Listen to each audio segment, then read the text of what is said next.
Welcome to the Resilient Retail Game Plan, a podcast for anyone wanting to start, grow, or scale a profitable creative product business with me, Catherine Erdley. The Resilient Retail Game Plan is a podcast dedicated to one thing, breaking down the concepts and tools that I've gathered from 20 years in the retail industry and showing you how you can use them in your business. This is the real nuts and bolts of running a successful product business, broken down in an easy, accessible way. This is not a podcast about learning how to make your business look good. It's the tools and techniques that will make you and your business feel good. Confidently plan, launch, and manage your products, and feel in control of your sales numbers and cash flow to help you build a resilient retail business.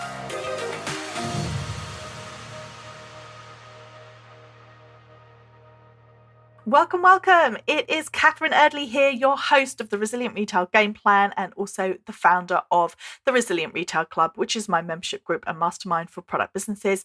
Go to resilientretailclub.com to find out more. And also, before we jump into today's episode, I would love to ask you, have you ever rated the podcast in either Apple Podcasts or in Spotify? And have you ever considered writing us a review in Apple Podcasts? If you have not rated or reviewed us, I would absolutely love it if you could take 5 seconds to do that now.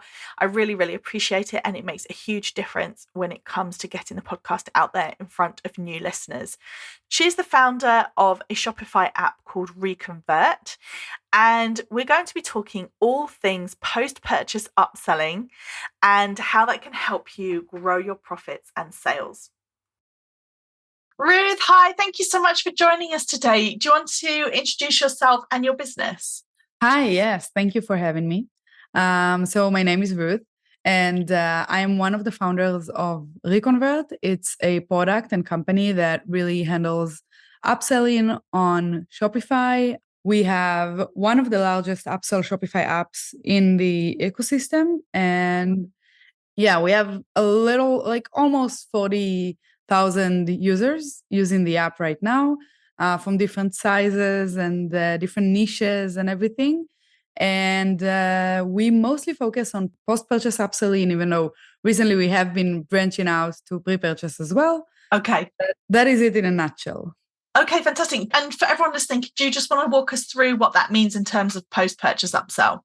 Sure. So I think a lot of times when we talk about e-commerce, merchants are focusing a lot on how do I get the initial sell? Like someone is on the website, how do I get this person to buy? And inside of this, it's also upselling and cross-selling. So it's how do I get this person to buy and also to buy more than they would have alone if I didn't upsell or cross-sell anything. Mm-hmm. The problem is that when you show a lot of pop-ups and offers pre-purchase, it can kind of be annoying. We all know that. Too many pop-ups are definitely annoying. And it also cheapens the discount that you're giving. It's kind of like, okay, no matter what I do, I'm going to get a lot of discounts. It's not really a big deal. And the feeling that you should accept this discount kind of like, the urgency kind of goes away. So what we do with post-purchase upselling, it's basically there are two main places where you can upsell post-purchase. One is the thank you page, the order status page, and one is just between the checkout and the thank you page. You can add an additional page or two where you can upsell and cross-sell your customers.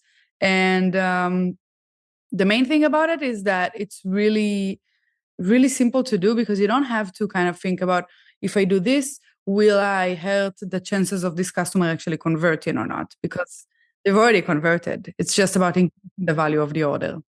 Right, got it. Thank you for that. And why did you decide, or what was behind you deciding to start the business?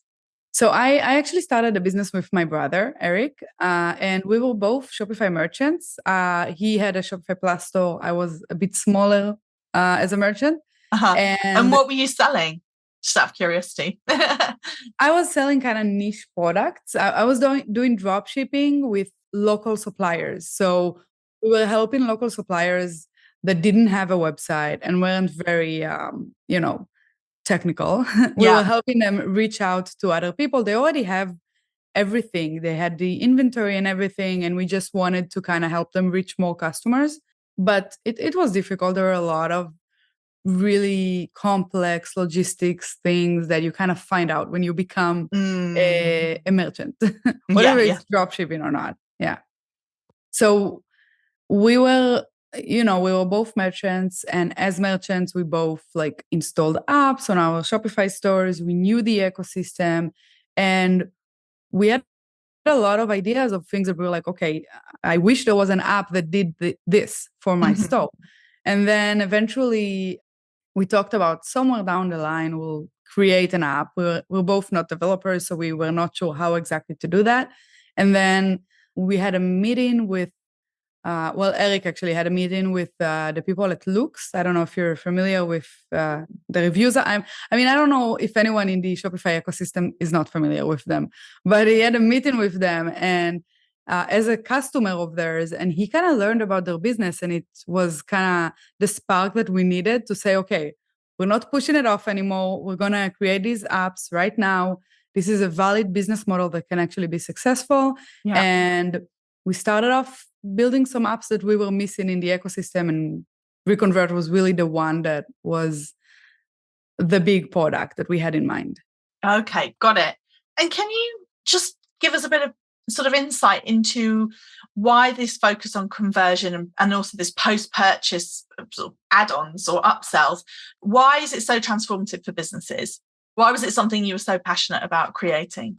Like I mentioned in the beginning, a lot of people really focus on the pre-purchase experience, which is really important. I'm not saying it's not, but there were a lot of solutions at the time solving problems there and add-ons that take care of the pre-purchase experience. But when you get to the post-purchase one, most people focus on emails or SMS messages or social media marketing, which are all great, but they're all off-site. You kind of need to get the attention of the customer back onto your website. And when you look at the on-site post-purchase experience, there was nothing back then on Shopify. Now it's a little more, there are a few more options now. But when we first started, there was really nothing. There was just a blank thank you page.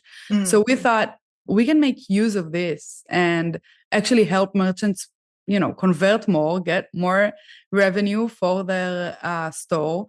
And it's very low risk, which is why I love post-purchase. Again, the customer already purchased, they're already there. They're usually a little more willing to buy because they already trust you. I mean, they gave you their credit card and bought something. It's easier to get them to buy again. And also, it's usually like a win-win deal. You give them something that they maybe wanted, but didn't buy because it was too expensive. So now they get it with 20% off. And the chances of converting are much higher. Oh, interesting. So what kind of conversion rates do you get then from this post-purchase offer? So it's a little difficult to say because it really depends on so many factors. It really depends on your store, your product, your niche, the number of orders you get. Obviously, the more traffic you get to these pages, the better the conversion rate. So the more orders you get, the better conversion rate you have. But we've seen people getting all the way from like 0.5% conversion rate to 15% conversion rate. Like it's really, it really depends. But the thing is, post-purchase right now, if you don't have anything there, it's 0% conversion rate. It's basically an exit door. Yeah. And you can turn it into something that keeps the customer engaged with your brand. That's really the main thing. Yeah, and I always say as well, like anything that you do to grow your average basket size in general, then that is helping you with things like your overall general efficiency as a business, right? Because, every time you have to package up an item, if you're packaging up two, it's not as much work as, it's not twice the work of packaging up one and all the rest of these things. So anything that you do on that basket size is so helpful. Definitely. It's both the shipping costs and also just, let's say it cost me, I don't know, $10 to get a customer to the website and to buy something. And then the average order value is $40. So my ROI is like, I get $30 supposedly in profit, but I also have, the product cost and everything that I'm not going to talk about now because that's different. Let's just talk about the marketing cost. Yeah, sure. You get $30 from each customer if you deduct the marketing costs, and then they get to post-purchase and you can actually, increase your average order value and increase your profit. That's you're both saving on shipping two products separately and shipping them together, and also increasing your order value and saving on the cost of marketing on getting the customer in through the door. Yeah, for sure. No, I've definitely started to see it pop up more and more in my own purchasing as an individual. And it's a really interesting trend. And I think, as you say, like one time I was buying something and they popped up and said, oh, if you add another pack of these to your order, then you'll get it for this price. And I did end up actually adding it because I thought, okay, all right, might as well. The only time I've seen it not work so well was, for example, on a clothing site that I buy something and then afterwards it offers me another item, but it's totally the wrong size. Really? So, yeah. So I don't know whether that's just something because presumably you can, with that, where it's specific like that, can you be really specific with the post-purchase and say, look, you should really offer them the same size that they just bought? I mean, you can just offer them the product in general, and then they would choose the size. Got you. You can be very specific if you want, but we do have a very not complex, but like extensive triggers system where you can say, if they bought this product, show them this. If they bought this product, show them this. And then you can say, if they bought this product in this variant, so they bought this product in medium, show them this product with this variant, medium.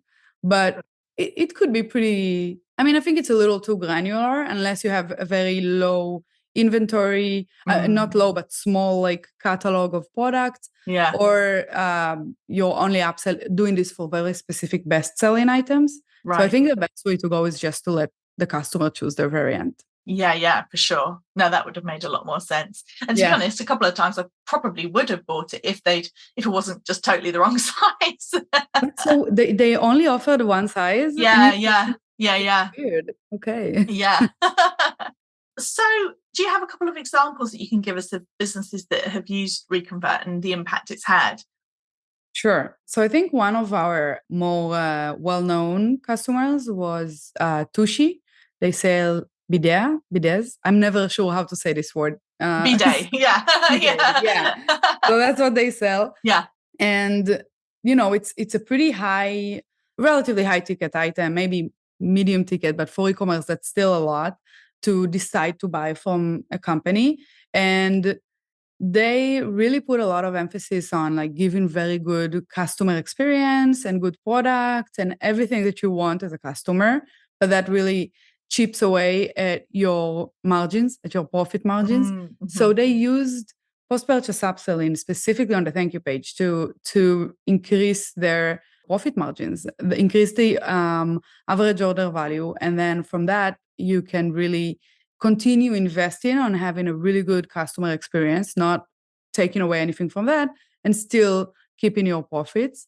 And within their first 30 days of using the product, almost 3% of visitors to the thank you page accepted an offer, at least one. And they made like almost $200,000 just from this first month of using Reconvert. So yeah, it is a pretty large goal. So if you get 5 people average monthly get into the thank you page, you're not going to see these kind of results. But no. I think that's a good example of how good it can go when you have a lot of orders. Yeah, for sure. And they presumably had thought about logical upsells or logical add-ons. So was it more like around the accessories, or is there a particular type of add-on that you think works best, or is it just depend on the particular business?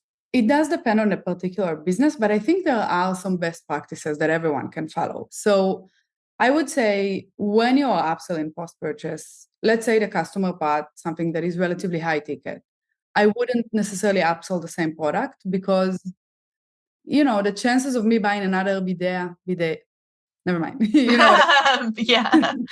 chances of me buying another one are small. Yeah. There are cheaper add-ons, then the chances of me actually getting one are pretty good. Yeah. Always looking for the complementary products and maybe the mid to lower ticket products in your store, I think can really up your conversion rates. So that's one thing. Second is around the discounts. You really want post-purchase to give a bit of a bigger discount than you would pre-purchase. To make it, more appealing, and also make it feel exclusive. They just spent money in your store, so you're like giving them a little extra because now they are a customer, they're not just a visitor.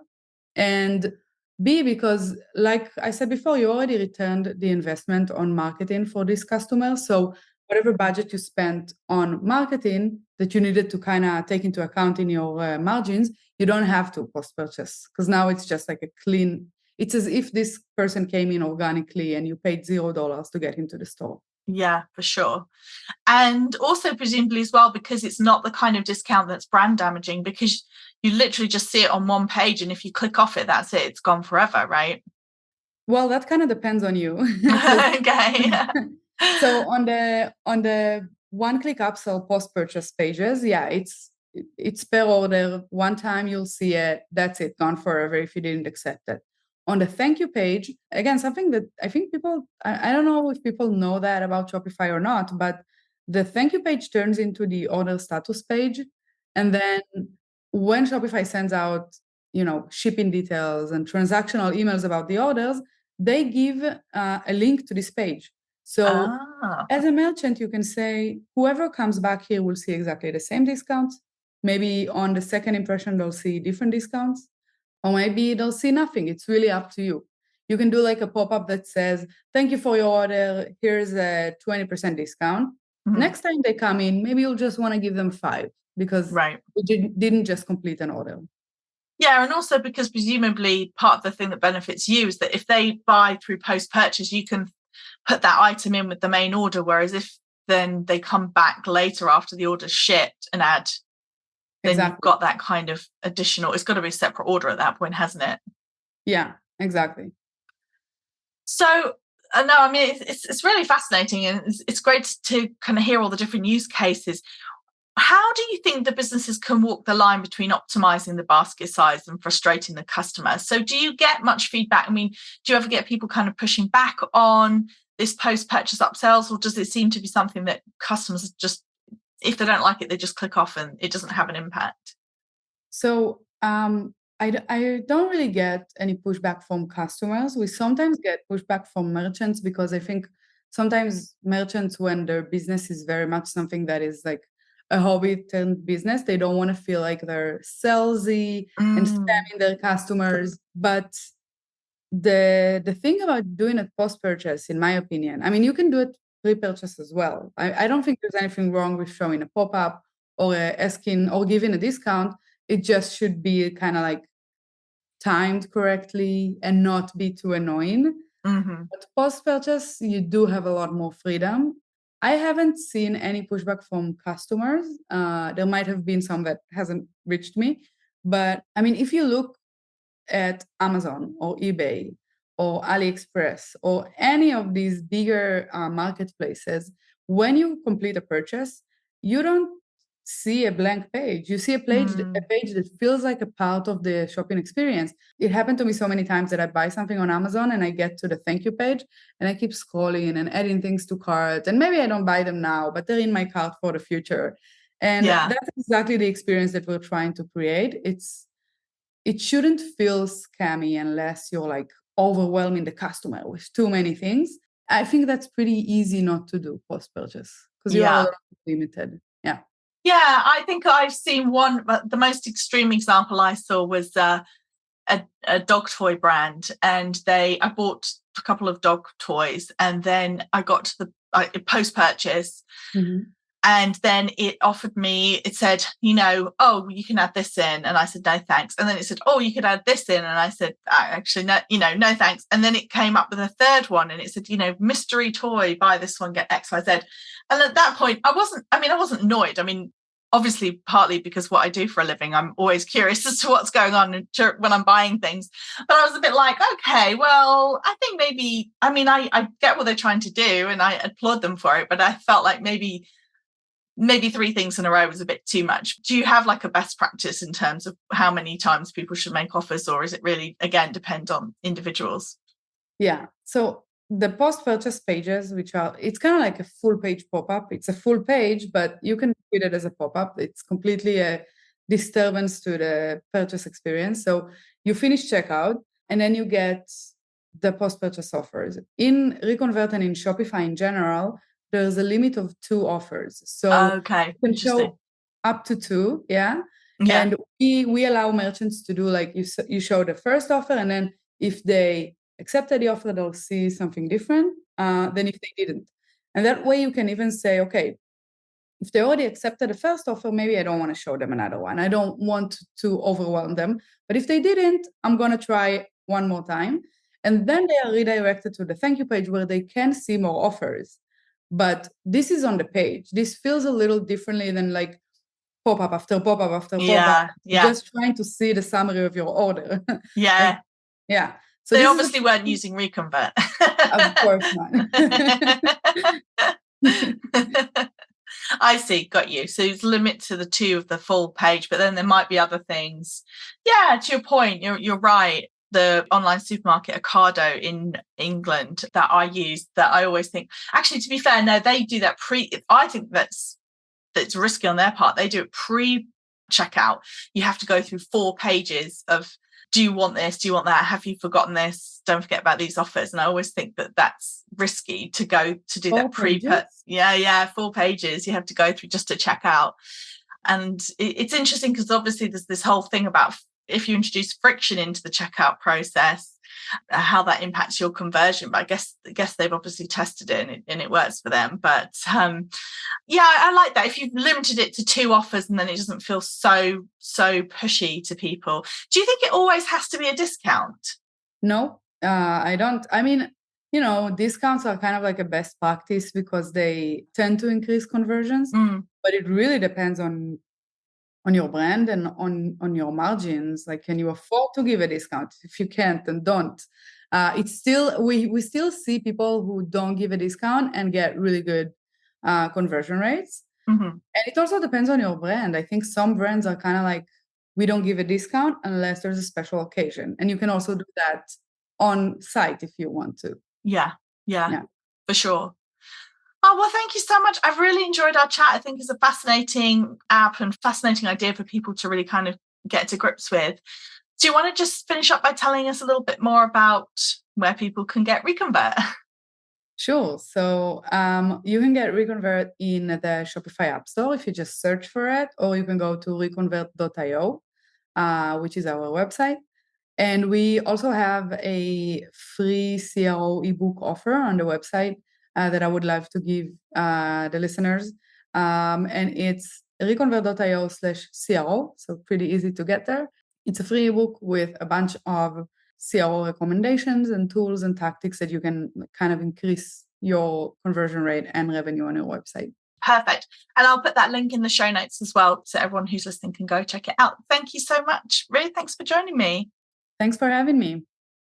Thank you so much for listening. Do you use Reconvert? Would you consider it for your shop? Why not head over to Resilient Retail Club on Instagram, say hi, let me know what you're thinking. And I absolutely love it when you share where you're listening to the podcast. So come on over, share and say hi.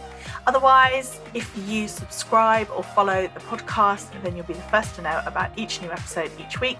See you then.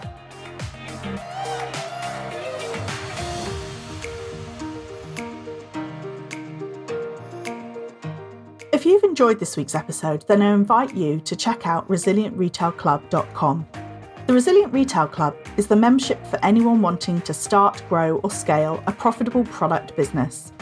No more trawling Google trying to find the answers to your questions or wading through general business advice that speaks mainly to service-based businesses. Whether you're still at the idea stage or you've been going for a while but want to get more focused and organised when it comes to your business, the Resilient Retail Club is the place for you.